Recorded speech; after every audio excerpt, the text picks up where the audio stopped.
Hi, welcome back to the channel. इस video में हम जावास्क्रिप्ट की एक्चुअल जर्नी स्टार्ट करने वाले हैं।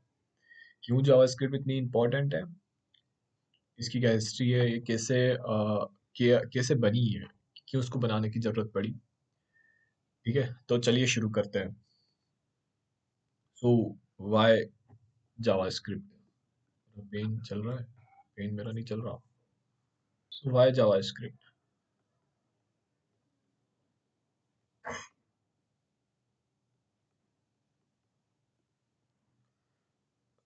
हमने HTML को पढ़ा है, ठीक है, CSS को पढ़ा है। ठीक है, हम जानते हैं HTML को भी और CSS को भी। कि HTML जो होता है वो एक हाइपर टेक्स्ट मार्कअप लैंग्वेज है जो कि वेबसाइट के स्ट्रक्चर को एक स्केलेटन देता है, पेज को वेबसाइट के पेज को। और CSS डिजाइनिंग का पार्ट है, कैस्केडिंग स्टाइल शीट। जब हम इन दोनों का यूज करके कोई वेबसाइट बनाते हैं तो वो वेबसाइट होती है स्टैटिक वेबसाइट। स्टैटिक वेबसाइट, ठीक है। पर हमको वेबसाइट में चाहिए इंटरेक्टिविटी, ठीक है। हमको डायनेमिक कंटेंट चाहिए। हम इवेंट हैंडल कर सके। हम किसी बटन को प्रेस करके हम किसी दूसरे पेज पे जा सके, या हम ना कंटेंट डाल सके, जैसे कि सोशल मीडिया साइट्स पे होता है। अमेजोन पे हम प्रोडक्ट परचेस करते हैं, ठीक है। तो ये सब चीज़ें हम कर सके, इसलिए हम जावास्क्रिप्ट का यूज़ कर सकते हैं, ठीक है। और जावास्क्रिप्ट सिर्फ एक ही लैंग्वेज है जो वेब की लैंग्वेज है, ठीक है। तो जावास्क्रिप्ट हमें हेल्प करती है फॉर इंटरेक्टिविटी,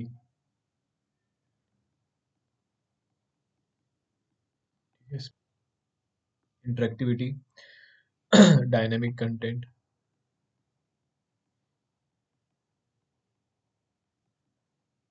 ठीक है, डायनेमिक कंटेंट, फिर इवेंट हैंडलिंग,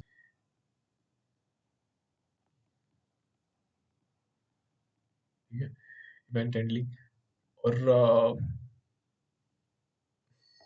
ठीक है। सो हम इंटरेक्टिविटी से क्या समझते हैं कि हम हम इंटरेक्ट कर सकते हैं वेबसाइट से। कि कोई हमने फंक्शन लिखा, मान लो कि किसी बटन पे प्रेस करके, ये दो बटन है यहाँ पे, ठीक है। यहाँ पर एक हम काउंट को बढ़ा रहे हैं, ठीक है। तो प्रेस करेंगे तो 1 से 2 हो जाएगा, ठीक है। 2 से 3 हो जाएगा। और माइनस करेंगे तो यहाँ पे वही 3 से 2, 2 से 1 और 1 से 0 हो जाएगा।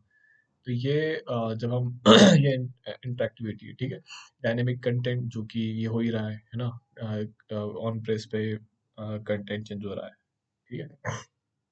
और इवेंट हैंडल हो रहे हैं, जैसे कि on on button, on press button, on click पे, बटन के क्लिक पे, ठीक है। जैसे माउस के कुछ हैंडलर्स होते हैं, ऑन होवर, ओके। सो हम ये सब कर पाते हैं जावास्क्रिप्ट के थ्रू। और ये एक ह्यूज इकोसिस्टम है। जब हम इसमें रिएक्ट रिएक्ट ठीक है, व्यू जेएस, है ना, एंगुलर, जेक्वेरी, ठीक है, इनका यूज करते हैं तब डेवलपमेंट बहुत इजी हो जाता है ना। इसको हम समझेंगे जब हम ये सब टेक्नोलॉजी पे पढ़ रहे होंगे, react, Vue JS, angular, jQuery, ठीक है। अभी हम जावास्क्रिप्ट पे रहते हैं। सो इसलिए जावास्क्रिप्ट जरूरी है, इसलिए जावास्क्रिप्ट को सीखना जरूरी है, क्योंकि हम किसी पे भी काम करें यार, हम रिएक्ट पे काम करें, व्यूजेस पे काम करें, एंगुलर पे काम करें, जेक्वेरी पे काम करें, असल में यूज जावास्क्रिप्ट की हो रही है। बस उसमें टाइप स्क्रिप्ट साथ में आता है, जो कि मैंने फर्स्ट वीडियो में बताया था। बस टाइप सेफ्टी के लिए, वो हम जब टाइप स्क्रिप्ट पढ़ेंगे तब उस पर भी बात करेंगे। तो अब हम जावास्क्रिप्ट की शॉर्ट हिस्ट्री देख लेते हैं। हमें पता होना चाहिए ना कि ये बना कैसे, मतलब कैसे आइडिया है कि जावास्क्रिप्ट बनाते हैं। तो हमें पता है कि 1991 में इंटरनेट आता है। ठीक है, ठीक है। इंट्रोडक्शन इंटरनेट का हमें पहली बार दुनिया इंटरनेट से मिली। ठीक है। अ, तो पहला ब्राउज़र था तब मोज़ैक। ठीक है, मोज़ैक पहला ब्राउज़र था। फिर 1993 में नेटस्केप ब्राउज़र आता है। मैं डिटेल में नहीं जा रहा, बस क्यों बनाने की ज़रूरत पड़ी थी बस वो अ, बताऊँगा मैं। ठीक है। और जब ये एग्जिस्ट था, एग्जिस्टिंग थी, जब जावास्क्रिप्ट एग्जिस्ट नहीं थी, तो हमें पता है कि जावास्क्रिप्ट जब नहीं है तो स्टैटिक वेबसाइट ही बनेगी। ठीक है ना? तो ये एक बड़ी प्रॉब्लम थी। ठीक है। कोई इंटरेक्टिविटी नहीं थी, इसलिए 1995 में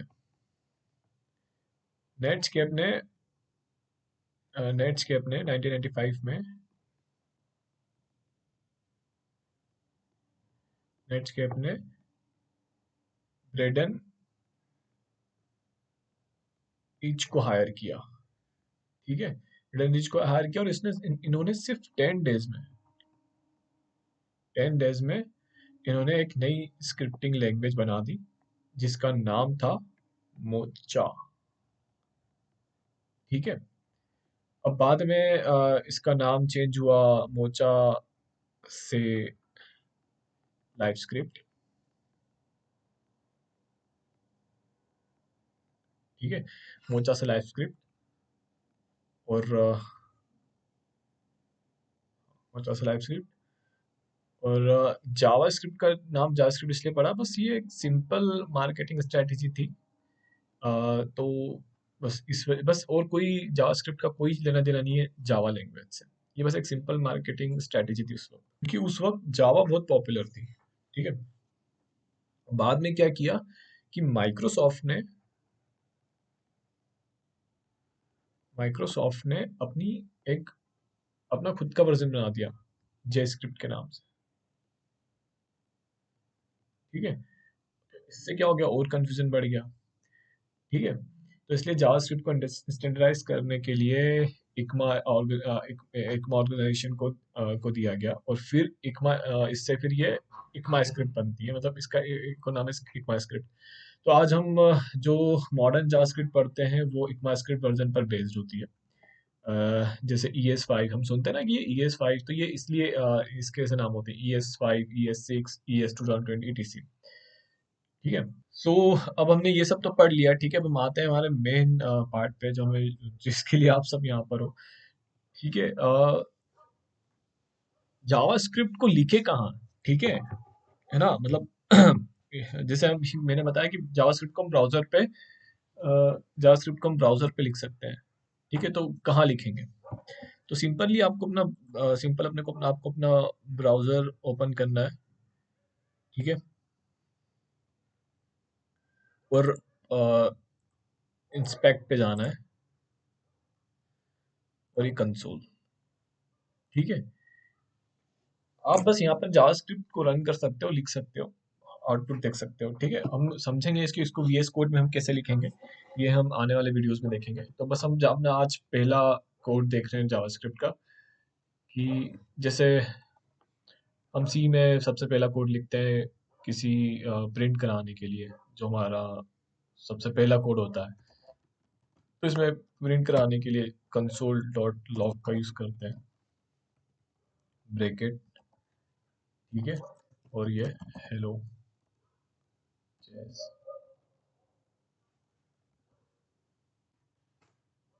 यहाँ पर ये हेलो जैसा आता है, ये अनडिफाइंड और ये सब हम आने वाले वीडियोस में पढ़ेंगे। एक एक और जो अलर्ट बॉक्स है, ये हाँ हम करके देख लेते हैं। ठीक है, अलर्ट बॉक्स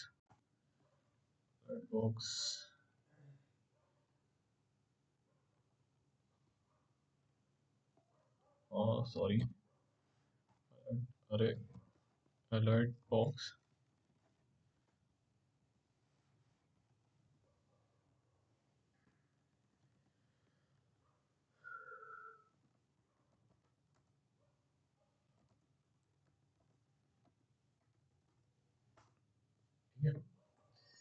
सो ये लेक्चर यहीं तक था।